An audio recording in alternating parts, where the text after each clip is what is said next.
మనం అయితే ప్రస్తుతానికి ఇక్కడ జనసేన పార్టీ అధినేత ఆంధ్రప్రదేశ్ డిప్యూటీ సీఎం పవన్ కళ్యాణ్ గారు ఈ రోజు ఈ జాతరకి రావాల్సి ఉంది. అయితే అసలు ఇక్కడికి పవన్ కళ్యాణ్ గారు ఎందుకు విజిట్ చేయాలనుకున్నారు, ఇక్కడ ఉన్నటువంటి ప్రజలు పవన్ కళ్యాణ్ గారిని ఎందుకు ఆహ్వానించారు, ఈ జాతర యొక్క విశిష్టత మనతో పాటు జనసేన పార్టీ నాయకులు అలాగే కల్చరల్ డెవలప్మెంట్కి సంబంధించినటువంటి చైర్మన్ గంగులయ్య గారు ఉన్నారు. ఆయన అడిగి ఇక్కడ ఉన్నటువంటి పరిస్థితుల గురించి, ఈ జాతర విశిష్టత గురించి అడిగి తెలుసుకున్నాం. సార్, ఇక్కడ పవన్ కళ్యాణ్ గారిని ప్రత్యేకంగా ఇన్వైట్ చేయడానికి కారణం ఏంటి? అంటే పవన్ కళ్యాణ్ గారికి ఆదివాసీ సమాజం అన్నా, ఆదివాసీ మనుషులన్నా కూడా ఆయనకి అమితమైన ప్రేమ ఉంటుంది దాంట్లో ఎటువంటి సందేహం లేదు. ఆ రకంగానే ఈరోజు ఈ బలిపోర అనేటువంటి ఈ పండగ ఇది ఎంతో చారిత్రాత్మకంగా పూర్వీకుల దగ్గర నుంచి ఆచారంగా కొనసాగుతున్న పండుగ. 3-4 సంవత్సరాలకు ఒకసారి జరుపుకుంటే ఈ పండుగ ఇది నేస్తపు చుట్టిరకం కట్టేటువంటి పండుగ. ఈ నేస్తపు చుట్టిరకం కట్టేటువంటి పండుగతో పాటు పంటలకి సంబంధించినటువంటిది.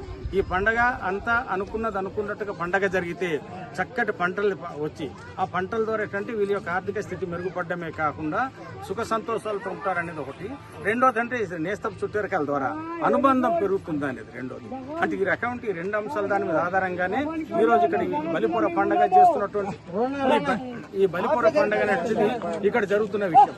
ఆ రకంగా ఏంటంటే మరి పవన్ కళ్యాణ్ గారికి గిరిజన ప్రాంతం అన్న ప్రజలను ఉన్నటువంటి ప్రేమాభిమానంలో భాగంగా ఈ బలిపోర పండుగకు సంబంధించి పూర్తి సమాచారం మా జనసేన పార్టీ అధినేత పవన్ కళ్యాణ్ గారి దృష్టికి ఉండడం, దాని మీద మాతో ఉండే ఆయనకు అనుబంధం ఆధారంగా చేసుకొని ఈరోజు ఎంతో ఉన్నతమైన లక్షణం కలిగిన వ్యక్తి, రాజకీయాల్లో ఏంటంటే కల్మసం లేనటువంటి వ్యక్తి, అసలు రాజకీయాలకే నిర్వచనం ఈరోజు ఇస్తున్నటువంటి వ్యక్తి పవన్ కళ్యాణ్ గారు.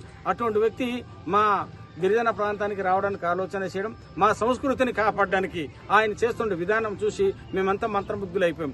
ఈరోజు గ్రామస్తులంతా కూడా ఇందాక మీకు తెలియజేశారు, మాకు నిజంగా రాముల వారు రావడానికి మేము ఆలోచన చేస్తాము. ఆ పండగలో మేము జరుపుకుంటే ఆనందం కంటే కూడా పవన్ కళ్యాణ్ గారు వస్తే స్వయాన ఆయనకు శ్రీరామచంద్రుడిని పవన్ కళ్యాణ్ రూపంలో మేము చూడగలుగుతామని చెప్పేసి గ్రామస్తులంతా చెప్పిన సందర్భాన్ని కూడా ఈ సందర్భంగా మేము గుర్తు చేస్తున్నాను.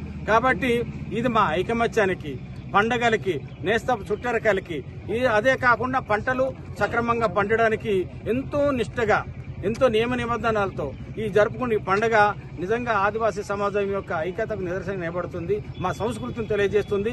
మా సంస్కృతిని గ్రహించే పవన్ కళ్యాణ్ గారు ఈ గ్రామానికి రావడానికి ఆలోచన చేశారు. కాబట్టి ఈ రోజు ఆయన రాలేకపోతున్నందుకు అందరూ ఎంతో బాధపడుతున్న పరిస్థితి.